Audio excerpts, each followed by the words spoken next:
Good. Welcome back, guys, to this channel where I always discuss with you information related to architecture, engineering, and construction. Okay. In my very previous video, I introduced to you the cost estimates of building rentals in Uganda. In that video, I actually discussed the assumptions that we're actually making as we do these bills of quantities, and also I talked about I actually displayed for you the actual plans of the rentals that we actually are talking about. So if you haven't watched that part of the video, I recommend that you first go and watch it and then maybe complete it so that you can follow up to this one without literally making any assumptions that we actually didn't make in the first place. Of course, I want all you guys to know that when we are making these videos, we make certain assumptions, and of course this is not something that you should take as a copy and paste, because it's always important to get recommendations from your engineer, the person that is actually going to build for you, because certain site characteristics might vary, which might cause even us the material calculations to also vary as well. So this is really to give you a rough estimate and an understanding of where your money goes while you are doing the construction, okay? So that you can, of course, when you have this knowledge, it helps you to follow up easily with the engineer who is building for you, so that you know where your money is going, okay? First of all, if you've been watching through all these videos, I appreciate, and I hope that you are getting the best out of this information, whether you need it now or you'll need it in the future. Thank you for watching. And then if you are new to this channel, thank you for coming. I would be happy if you give this video a thumbs up. I would be happy if you subscribe, and then join the family where we learn all these things for free. Okay? So without wasting a lot of time, I'll do my best to make this video really as short as possible. Remember, in the first video I discussed for you from the foundation up to the wall plate, and in this video we're actually going to complete the whole house. Okay, there's no more wasting time. You're going to complete the whole house. You're going to do the roofing, we're going to do the internal plastering, we're going to do external plastering, we are going to fit in our windows, we are going to fit in our doors, we are going to basically complete the house and even do the painting as well. Okay, so brace yourselves as we take on this journey. But of course I will not be reading through everything. Okay, I will not be reading through everything so that I can save the time, because you're actually looking at them on the screen. Okay, so I'll just be hinting on a few things where it's necessary. First of all, starting from the roofing, we have expanded lathing metal. That is the metal that is actually used for making the ceiling. Okay, then we need timber used for making the roof. We need 9 by 1.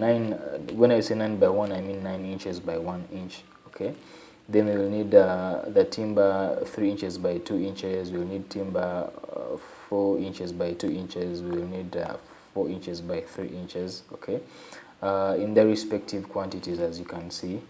Then we'll need the timber for the ceiling. This timber for the ceiling is usually 4 by 2 timber.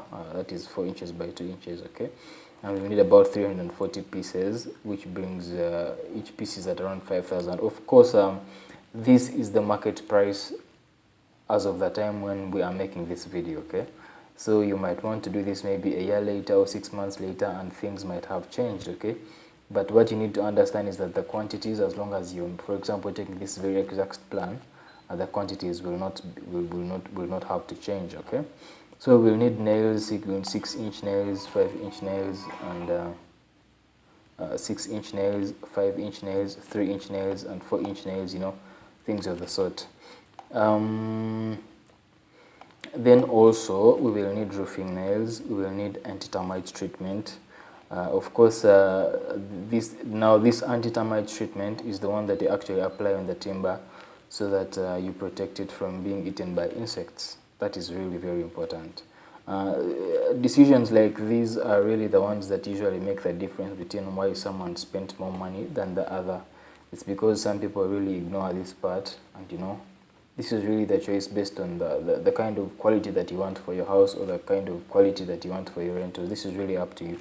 Then for the iron sheets, we considered super eco. Of course, there are quite a variety of a wide variety of iron sheets that are available on the market, and 43,000 is the current retail price for these iron sheets. Of course, there are other ways in which you could just order them directly from the factory, and that could cost you about 40,000 or 39,500 shillings. But there's always a minimum order that you can make from the factory. Okay, not everyone with just any order can order from the factory. Then we have ridges, we have valleys as well. You notice that on the valleys part there is 0, which means on this design specifically we are talking about, there are no valleys at all. Okay, we only have ridges. And you also notice that the total number of iron sheets that we have based on the floor plan are a bit less than you should have been expecting if you really understand these things.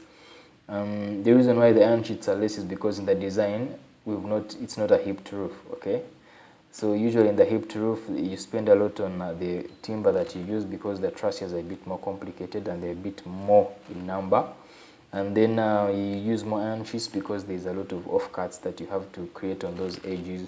So of course these are some of the decisions that you make to cut construction costs, even from the very design stage, to know that I'm going to have this design that is going to cost me less on roofing.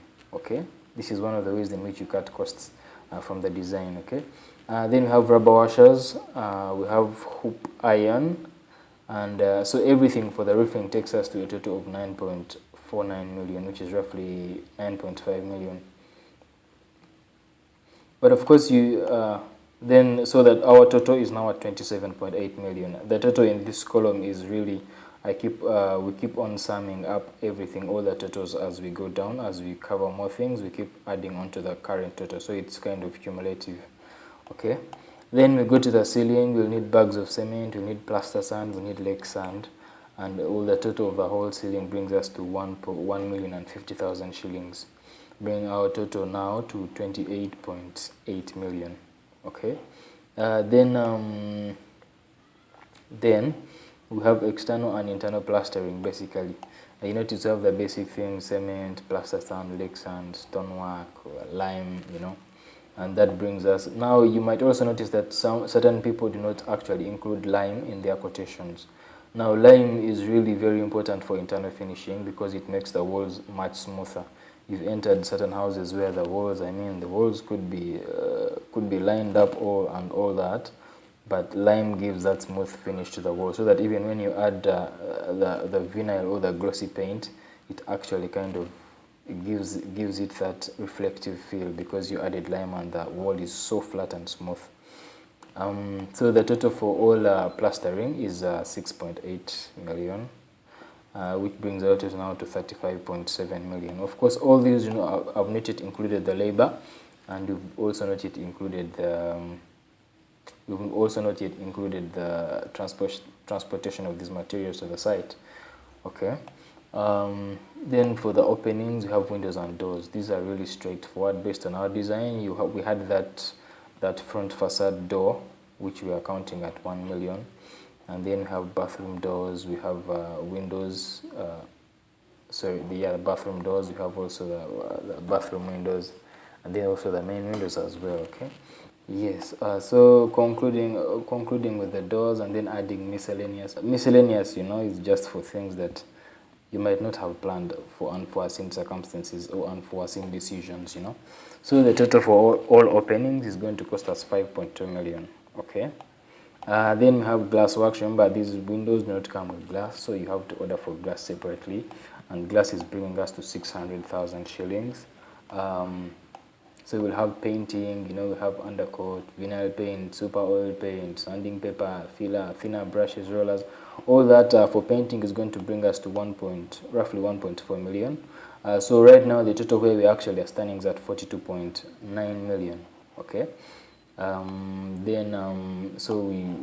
If we go to the tile fittings, this one is also a very highly variable area, because you could find tiles where where you might get charged something like 30,000 per square meter, and there are tiles that you also find at 60,000 per square meter. So this is really going to depend on your choices. Okay, of course the engineer or the architect should lead you through the choices, giving you the pros and cons of whichever types that you might want to choose, so that you make the right choice based on your preference after understanding what all of them entail. Okay, so the total for the tiling is at 4.9 million, brings our total to 47.6 million. Okay, so we do electrical installations, MK box, single, wall brackets, connectors, lamp holders, blah blah blah blah blah. Then there is one thing that I included right here, the Yaka meter. These days it's a requirement, you know, whenever you're doing something like rentals, even when you are just doing your house, it's important to have Yaka meter. Now Yaka charges, when they're installing this meter for electricity, the price might not necessarily be 200,000 because it might vary based on whether there's already a pole that is next to your house, or whether in the quoting they will have to include pole service. That means they're going to bring an electricity pole and install it near your premises. That one could even shoot up to something like 500,000. So this is based on the assumption that you already have a pole that is next to your house, so the only issue is just connecting from the pole to your house. Okay. So the total for electrical installations is about 2.2 million. Remember, what we are considering is one block of the houses, one block which contained three units of single bedroom each. Okay. Yes. Then plumbing, these ones are basic, everyone should be able to understand them. There are certain things I'm not going to include, like toilet rails over here. Not everyone really is going to install toilet rails in their, in their bathrooms. Okay, if you're doing for rental purposes. Okay. So basically for all these things of plumbings, I'm seeing we have solvent cement, that is for just joining the pipes. So all the total for plumbings and then fittings and doing the manholes and the duct work, it's going to be about 4.2 million. So our total is now at 54.1 million. Okay.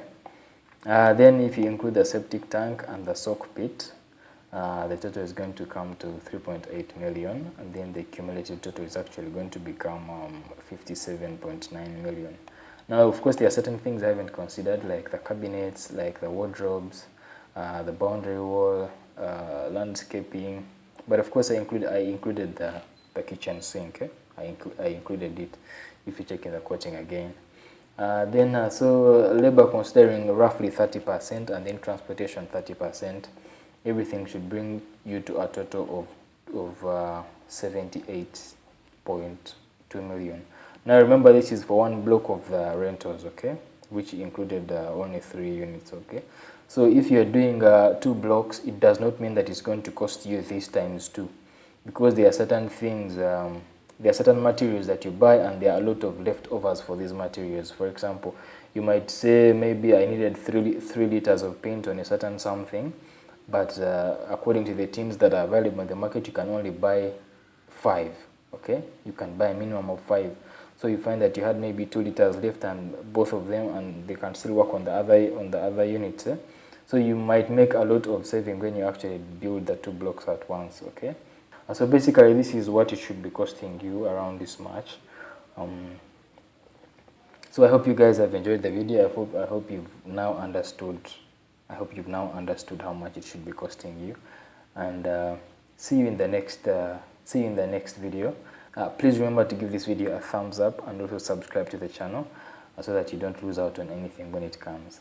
Otherwise, have a good time, guys. I am DaWinྩi.